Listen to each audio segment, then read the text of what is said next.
بڑی دکان بند ہو گئی، آگے شکایت کرتے ہیں کہ نماز پڑھتے ہوئے بھی پریشانی کیوں آ رہی ہیں؟ حضرت فرماتے تھے ایک پریشانی آئے گی نماز چھوڑنے کی وجہ سے، ایک پریشانی آئے گی نماز بگاڑنے کی وجہ سے،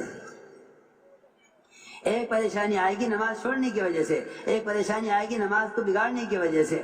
نماز نمازی کے لیے بد دعا کرتی ہے، یاد رکھو جو نماز اسباب کے لیے بگاڑی جاوے گی، اس نماز کی بد دعا سب سے پہلے اسباب کو لگے گی۔ جو نماز اسباب کے لیے بگاڑی جاوے گی، اس نماز کی بد دعا سب سے پہلے اسباب کو لگے گی، کیونکہ اسباب کی وجہ سے بگاڑی گئی ہے۔ اس لیے میرے دوستو عزیزو، بڑا بہترین موقع ہے یہ اللہ کے راستے میں نکلنے کا۔ اس نکلنے کے زمانے میں لمبی لمبی نمازیں پڑھنے کی مشق کرو، لمبی لمبی نمازوں کا اپنے آپ کو عادی بناؤ۔ رکوع، سجدہ، قومہ، قاعدہ، خوب نفس کو کچلو، لمبے لمبے سجدے کرو، بھاری پڑے گا۔ یہ یقین رکھو میرا سر سجدے میں رحمان کے قدموں کے درمیان رکھا ہوا ہے، دل سے اس کا یقین رکھو۔ سر اٹھانے کو دل نہ چاہے گا، تمہارا سر بیوی کی گود میں رکھا ہو، کوئی آ کے دروازہ کھٹکھٹا دے، کتنی ناگواری ہوگی کہ اس وقت کون آ گیا، میں تو اس وقت خواہش کے مقام پر تھا۔ اگر یقین کرو کہ میرا سر رحمان کے قدموں کے درمیان رکھا ہوا ہے، ابن رواحہ رضی اللہ تعالیٰ عنہ بیوی کی گود میں سر رکھے ہوئے جہنم کے پل کو یاد کر کے رو رہے، یہ کیفیت ہماری تعلیم حلقوں میں نہیں ہے، سجدوں میں یہ کیفیت نہیں ہے۔ اس کا مطلب یہ ہے کہ غفلت کے ساتھ نماز ہو رہی ہے، اپنی نمازوں پر مشق کرنی پڑے گی۔ حضرت فرماتے تھے رکوع میں، سجدے میں، قومے میں اور قیام میں، ہر عمل میں اللہ کا دھیان بالارادہ لاؤ۔ جنت دوزخ کو سوچو اور یہ سوچو کہ کون سی نماز ہے جس پر اللہ نے زندگی کو بدل دیں۔ اس طرح اپنی نمازوں میں کمال پیدا کرو۔ پورا مجمع اس کا عزم کرے کہ ہم علماء کی صحبت سے اور ان سے پوچھ کر اپنی نمازوں کو درست کریں گے۔ ائمہ مساجد کو چاہیے اپنے مسلموں کی نماز کی خود نگرانی کریں، یہی سنت ہے۔ ہر امام کے ذمہ لازم ہے حضور اکرم صلی اللہ علیہ وسلم کے مصلی پر ہونے کی وجہ سے کہ وہ اپنی مسجد کے مقتدیوں کی نماز کو درست کرے۔ نماز کی تعلیم مسجدوں سے ائمہ بذات خود دیا کریں۔ یہ طریقہ مت رائج کرو کہ کتاب سے دیکھ کر سیکھ لو، یہ طریقہ مت رائج کرو کہ کتاب سے دیکھ کر سیکھ لو۔ کتاب سے دیکھ کر عمل نہیں آ سکتا، علم آ سکتا ہے، عمل کرنے والوں کو دیکھ کر ہی عمل آئے گا۔ یہ طریقہ مسنون طریقہ ہے کہ علماء کی صحبت سے ہر عمل کو سیکھو، یہی مسنون طریقہ ہے۔ کتابوں سے علم کا لینا دور صحابہ کا معمول نہیں ہے، یہ بہت بعد کی چیز ہے۔ اسی یہی وجہ ہے کہ ہر آدمی اپنے عمل میں چوک رہا ہے کہ اس کو عملی دین نہیں ملا۔ اس لیے تاکید کر رہا ہوں کہ تم جس عمل کو کتاب میں دیکھ بھی لو، اس کی آ کر کسی عالم کی صحبت میں درستگی کرا لو۔ اس کا سب سے بہترین اور آسان طریقہ مسجد کی سطح پر عملی مشق کرانے کا ہے۔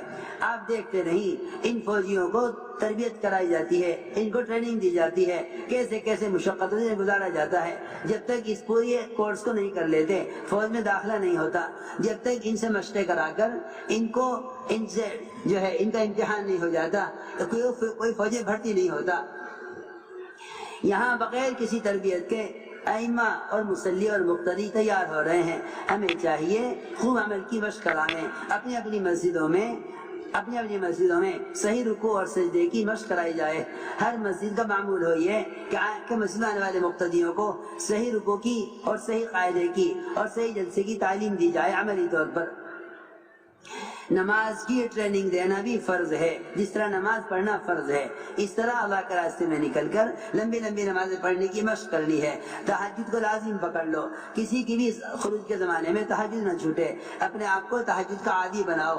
نفس کو کچلنے کا تہجد سے بڑھ کر اور کوئی ذریعہ نہیں۔ سب سے زیادہ نفس کچلا جاتا ہے رات کے قیام سے۔ فرمایا تین کام ہیں جو تہجد سے حاصل ہوتے ہیں۔ ایک تو رات کے قیام سے نفس کچلا جائے گا، کیونکہ گناہ جتنے بھی ہوتے ہیں وہ نفس کے تقاضے سے ہوتے ہیں۔ فرمایا قرآن میں اشد وطا کہ سب سے زیادہ نفس کو کچلنے والا عمل اور رات کا قیام اور تہجد ہے۔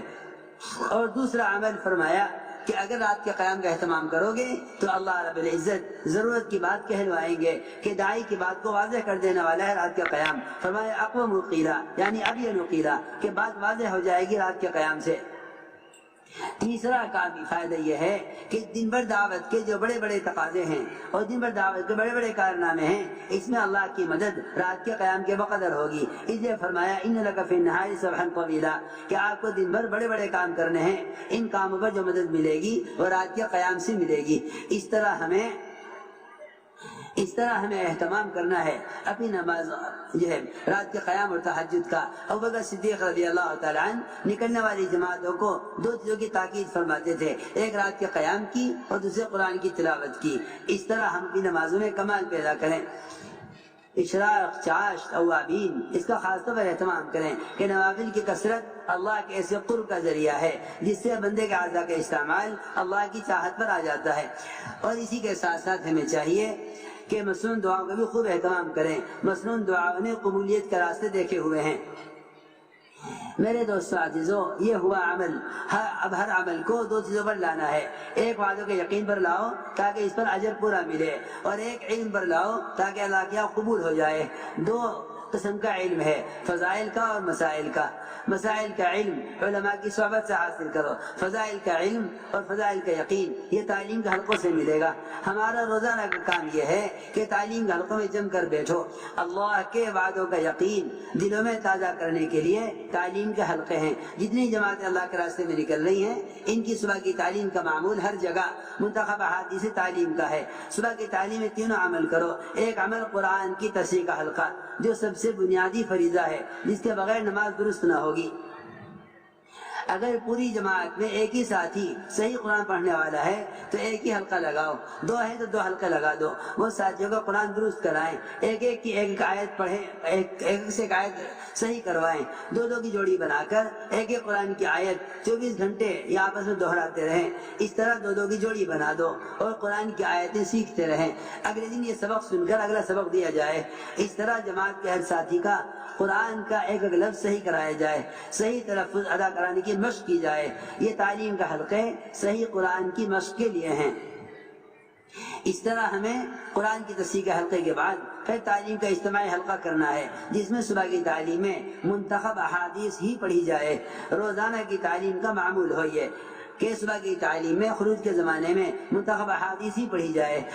اس کے بعد انہی احادیث کی روشنی میں 6 نمبروں کا مذاکرہ ہو، جہاں تک ہو سکے 6 نمبروں کا مذاکرہ انہی احادیث کی روشنی میں کریں۔ یہ انتہائی آسان ہے۔ اس طرح ہمیں تعلیم کے بعد 6 نمبر کا مذاکرہ کرنا ہوگا۔ 4 گھنٹے 3 گھنٹے جم کر یہ تینوں اعمال کیے جائیں۔ پھر ظہر کے بعد کی تعلیم میں فضائل اعمال مع فضائل صدقات اہتمام سے پڑھیں۔ حضرت شیخ الحدیث رحمۃ اللہ علیہ نے فضائل اعمال میں جو فوائد نقل فرمائے ہیں تو تعین فرمائے ہیں، انہیں اہتمام سے پڑھا جائے۔ تنہائیوں میں بھی ان فوائد پر غور کیا جائے۔ ان کتابوں کو تنہائی میں لے کر بھی بیٹھو۔ منتخب میں سے بھی تنہائیوں میں احادیث یاد کر لو، چند حدیثیں یاد کر لو تاکہ 6 نمبر کا مذاکرہ کر سکو۔ اس طرح ہمیں فضائل اعمال کی تعلیم کا بہت اہتمام کرنا ہے۔ اور دوسری کتاب یہ انتہائی ضروری ہے، منتخب احادیث، جو لکھی گئی اس مقصد کے لیے تاکہ امت ان 6 نمبروں کی حقیقت کو سمجھے۔ ان دونوں کتابوں سے تعلیم کا اس طرح اہتمام کرو۔ تعلیم کے ساتھ تعلیمی گشت بھی یہ سمجھ کر کرو کہ صحابہ کا معمول ہے۔ ایک ایک امتی کو اعمال دعوت سے جوڑنے کے لیے تعلیمی گشت بھی صحابہ کا طریقہ رہا ہے۔ خروج کے زمانے میں بھی اپنے مقام پر رہتے ہوئے بھی ایک ایک امتی کو تعلیم کے حلقے سے جوڑنا یہ ہماری محنت ہے۔ مقام پر 2.5 گھنٹے کی ملاقاتوں میں تعلیم کے حلقے چلتے رہیں گے اور وہاں لا کر جوڑتے رہیں لوگوں کو۔ خروج کے زمانے میں بھی تعلیم کا حلقہ چلتا رہے گا مسجد میں، اور تعلیم کے دوران تعلیمی گشت ہوتا رہے گا۔ اس طرح ہمیں تعلیم کے حلقے قائم کرنے ہیں۔ گھروں کے اندر بھی انہی اعمال کو کرو۔ یہ اعمال تربیت، اعمال ہدایت ہیں۔